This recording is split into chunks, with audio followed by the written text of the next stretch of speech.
Yo, and welcome to another episode of Recap Corner. And this episode of Bungo Stray Dogs is by far the most straightforward, but the most surprising episode to actually come out to date. Now, I've been praising a lot of the other ones during this second season, and this one actually this episode mostly focuses on Akutagawa, Asashi, and also the leader of the guild, and more so often it does what it normally does. It talks about Asashi and what he's seeking. They also talk about what Akutagawa was seeking, and basically it's a very interesting critique upon each of the characters as the episode goes on. Because as it stands, Akutagawa finds out that Asashi's been basically, he's been put down all of his life, and basically critiques him upon saying that you are a pathetic human being because again you want approval for living. You do all these fucked up things because again you want the approval of life.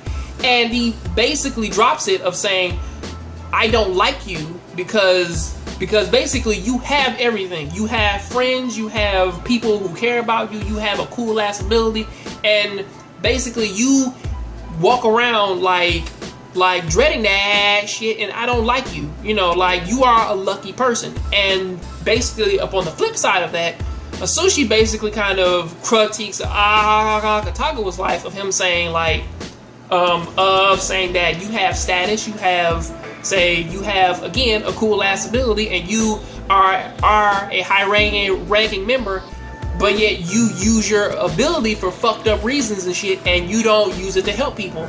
I mean, you're kind of an asshole, and basically kind of calls him out, man, for this whole thing of saying you only do this for basically Dazai's approval, when basically you don't even need that shit.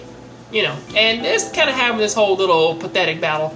But then at the end of the episode, they both kind of get just a little bit of clarity which kind of came off as more or less them just sort of helping each other out, which kind of flowed really naturally along with the whole thing of basically Asashi asking, am I a fool for basically caring about my past, and Akutagawa basically stating that, your past and where you are now are two different things. Don't basically let it control you.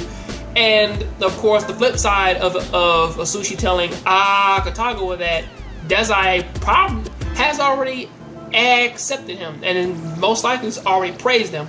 So I do give them some props there. The more interesting part of this actually boils down to the guild leader, which when you really think about it, it's more or less and also his ability kind of shows this too, which is that he kind of does this whole rambling thing of talking about the points of success of predicting, not necessarily caring about other people's problems. You put your own things first, shit like that. But then he lets the ball drop of saying that he's doing this for his daughter, or most likely he's not necessarily, or at least he has to keep these rules in place because again, there's something that he wants, which is irreplaceable. And he kind of compares the city to him losing his daughter, and basically how he and his wife have to basically deal with her passing, and him saying that all the money he has, even though he gains power from basically spending money, that shit doesn't mean anything to him because again, he just wants his daughter back, and basically Asashi is the key to getting her back, So it's sort of a very interesting battle there of two people talking about self-worth, and then basically another person talking about the cares of others versus his own. So basically you have two different arguments here upon one half is care about yourself and others, but then on the other one it's care about what's best for me. So it's a really crazy back and forth, you know. And it doesn't necessarily say, and it does kind of help. It helped though that they do have some cool ass fighting going on in the middle of all this. But until then though, please tell me what do you think about this down in the comment section. Sorry for stuttering my way through this fucking video, but I'll see you on the next John Graves show. Please keep watching anime, keep playing video games. See you next time. Out. Yo, internet, welcome to another episode of Recap Corner. What is going on today in JoJo's Bizarre Adventure? Well, Kira finally lets the ball drop of what his name is, and now he has to deal with Josuke and Okuyasu. And thanks to those two showing up when it did, because Hayato kind of thought around the box and kind of gave Josuke a little bit of a phone call, because thanks to that last bite the dust a replay, he kind of knew that Josuke, well, he did learn Josuke's name, and also learned that he was fucking he was